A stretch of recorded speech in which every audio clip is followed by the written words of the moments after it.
a half hour today, and again, I appreciate you taking time out of your busy days. During our session, we're going to be identifying 5 success factors critical to high-performing teams.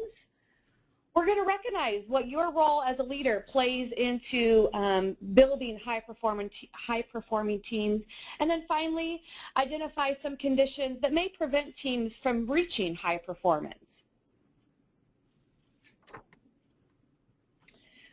Let's start by defining what exactly a team is. Each of you might have a slightly different view of what distinguishes a work group from a team. I've highlighted some key phrases or words in this definition that might help distinguish what a team is from a work group. Things such as shared goals, only by, and working together. These are all words that can help identify the difference between a work group and a team. Think about what a team would look like. For example, I assume most of you watch the 5 or 6 o'clock news, and each newscaster, reporter specializes in their area, such as maybe one does local news, one does national news, sports, weather, etc. They meet every day to report progress and to receive their assignments. Is this group operating as a team according to this definition? No. Even though they might have a shared goal of producing a news broadcast, and they do share information, completing their assignments does not depend on working together. Their assignments usually are individually based. They're just providing the newscast together, but in order to complete their task, they're doing that on their own. What would they have to do differently to operate as a team? Maybe such things as possibly brainstorm together to come up with ideas or solve problems, or pitch in and help one another meet deadlines. They're now interfering with the individual and what they're working on. Keeping that in mind, what makes a team a team? I want you to think about a time when you either led or served as a member of a high-performance team. What conditions contributed to that team's success? Noted items were things such as working towards a common goal, like that definition just entailed. There was high motivation among our team. We had respect for one another. We were all prepared and on time, and we had good communication. As a result of those conditions, what business results did your team achieve? Again, answers were things such as, we finished a project under budget. We exceeded a goal. We even met deadlines when changes were made at the last minute. How do you, as your leader, ensure your team experiences these same successes? In today's business environment, teams are often under pressure to produce more than just acceptable results, especially in your areas of hospitality. Residents expect exceptional service. When your team understands and accepts shared goals, they're likely to produce stronger results. It's your awareness as their leader to help them achieve high performance. How can you proactively create conditions that lead to high performance? DDI Group identified 5 success factors that lead a high-performance team. Results, commitment, process, communication, and trust. All 5 things that lead to a team performing at a higher level, an exceptional level, what our residents expect of us. We'll discuss each of these separately and identify some of their enablers. Enablers meaning things that can move a team towards high performance. Results. Teams have a strong focus on results when they have a clear, important, and accepted purpose statement. What are we here for? What's our goal? We may need to discover short and long-term goals. After we've identified those, we want to make sure that we're reviewing those and having discussions about those. What do we want those results to look like? There needs to be team-wide understanding on how these team results support our organization. What are we doing to help support our organizational mission statement, the goals of that organization? And we need to celebrate our successes. We need to understand and compliment each other when those goals, short or long, have been met. Celebrating those successes are just as important as creating them. Results. Commitment. When team members are fully committed, they have understood and accepted team members' performance objectives. Each team member has some sort of objective, and they all accept them and they all understand them. They have ground rules for working together. I'm committed to you. I'm committed to working towards our goal, to getting those results. We have regular open exchanges of positive and development feedback. Again, feedback, just as important. Understanding and accepting benefits from participating on a team. Everybody wants to feel like they're important and have a voice on a team, and having commitment and understanding that each one does will help you have high-performing teams. Commitment. Process. What are the roles of each team member, and are they accepted? Does one team member fit better in another role, and how are we identifying that? What are the ground rules for sharing information? There are certain communication styles that sometimes have more difficulty sharing their opinions, ideas, whereas others aren't as afraid to do that. Are we making everybody feel comfortable with doing that? Agreed upon and documented actions and deadlines. I know we often talk about, is there a process for that? How are we documenting how we're going to get to those results? Making sure that there's an agreed upon action for those deadlines and to meet those results. Meetings that follow an agenda that have been distributed in advance and reflects each team member's input. Again, some social styles, as we call it, communication styles, prefer some sort of agenda, some sort of detailed task. Who is responsible for what? It's a way to understand that our goal is going to be met. We have some sort of agenda. That means we don't get off track. Processes. Communication.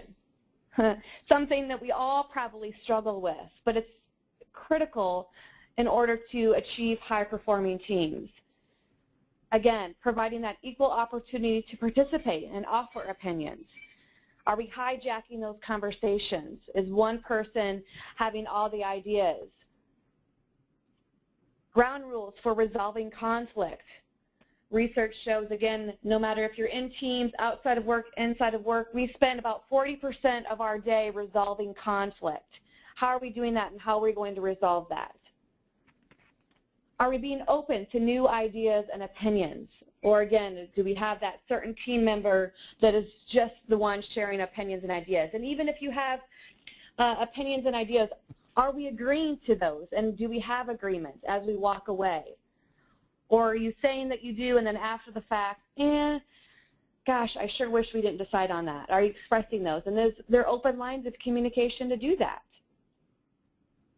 Recognition of team members who use effective communication skills. Again, recognizing that there are some ways that people like to be communicated with, whether that's simple things such as email, voicemail, walking to them, or certain communication styles as far as I want the details, I want to be able to express my opinion, things of that nature.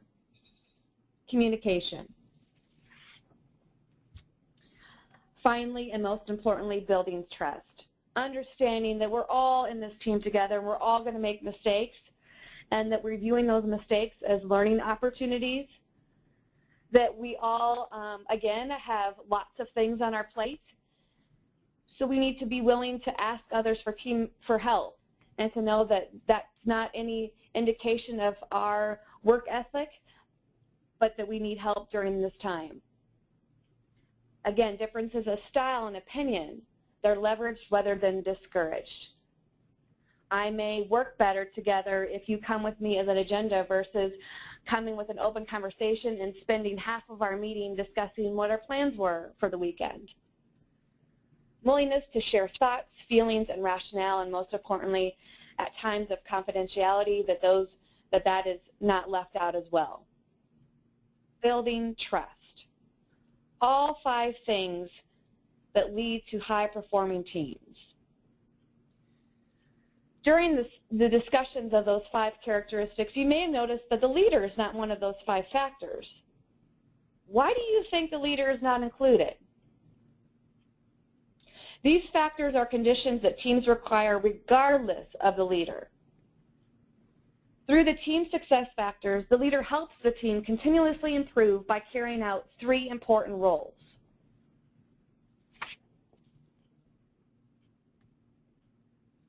Your role as a team leader, manager, executive director, HR manager, whatever that role may be, these 3 are key components to help lead to those high-performing teams.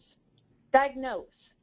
We have to understand where our problems are. What of those 5 characteristics, of those 5 conditions, which ones do we need to work on? So monitor team actions to determine if the team is performing at a peak level. We don't know unless we diagnose for that. We don't know unless we're constantly reviewing and asking follow-up questions. Coach.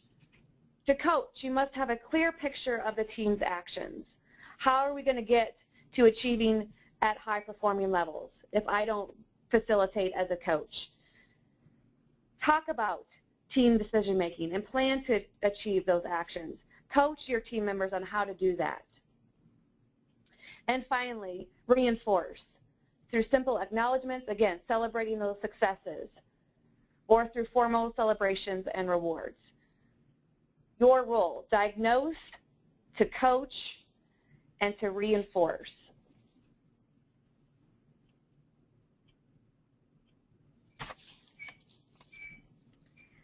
As part of the diagnosis problem, again, we have to look for such things that may be holding your team back.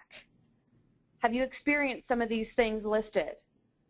They disagree on how to use resources, may disagree on priorities, a competition for recognition, especially with one certain communication style. They love to be recognized.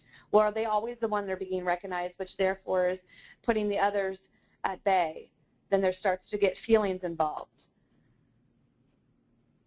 Allow meetings to go off course. Have you ever been in a meeting, again, where it's only supposed to be 15 minutes and it's turned into an hour, and what really did we get accomplished? Are we meeting our goals? Withhold information in meetings. Again, part of that communication. Are there open communication lines?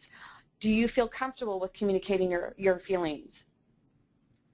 Neglect to listen to one another. Again, building trust, communication.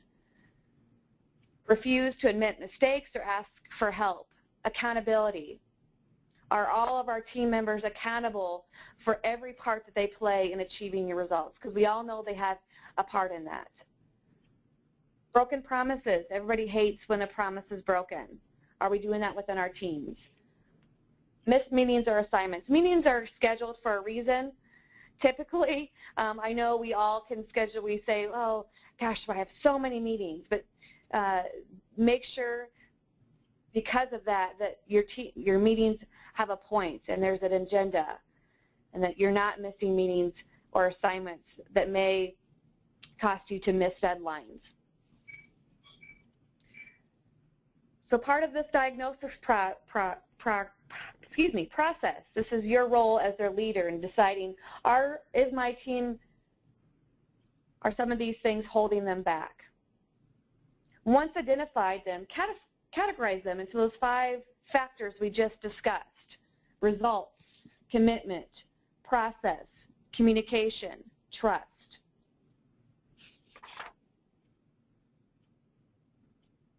From that, use this guide, this action planner. This guide provides some suggested plans for addressing the 5 team success factors to lead your team from acceptable to exceptional performance. For example, I'm looking at the factor results, and I need to determine resident expectations and to establish a method to collect that resident satisfaction. Again, part of understanding a clear purpose. What's our purpose? What's expected of us? What are our goals when it comes to resident satisfaction? Are we meeting that result? Are we meeting that action? Steps required to execute those actions. Well, it may start with creating that survey. Maybe this is a first time for us. Or are we getting the answers from a survey that we already have created? Again, maybe there's some tailoring need to be done with that survey. Conduct resident focus groups. What better way to understand what those expectations are of us than to get it straight from the residents? And set a new goal for resident satisfaction. Again, maybe we already have something in place, but now we want to exceed that. Now we want to go from acceptable to exceptional. How do we do that? Who's responsible? In this case, again, we've identified the results as our action. The entire team is responsible for this. Again, resources needed, possible barriers, not marketing as a possible barrier, but maybe we need marketing involved outside of the executive team. Again, and then a start date and a completion date. Action planner. As you work through the planning guide, think about those 3 important roles we just discussed earlier as your role: diagnosing, coaching, and reinforcing. This is helping you to diagnose. How can you coach in each one of these roles, and how can you reinforce? To be a high-performing team, the team must be strong in those 5 success factors: results, commitment, process, communication, and trust. As their leader, you need to continuously diagnose, coach, and reinforce to help the team reach and maintain high levels of performance. Take these ideas back to your team and begin the transition.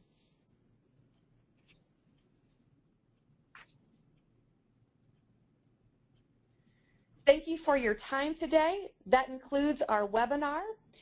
If you need further information again, or if you have any questions or comments regarding the webinar, please leave those at the chat box on the webinar tab, or again, my web address email is attached here.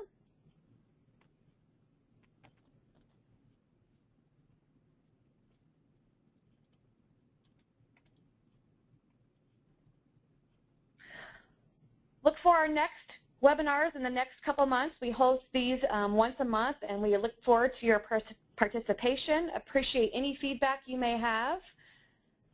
And again, I thank you for your attendance and for you meeting with us today.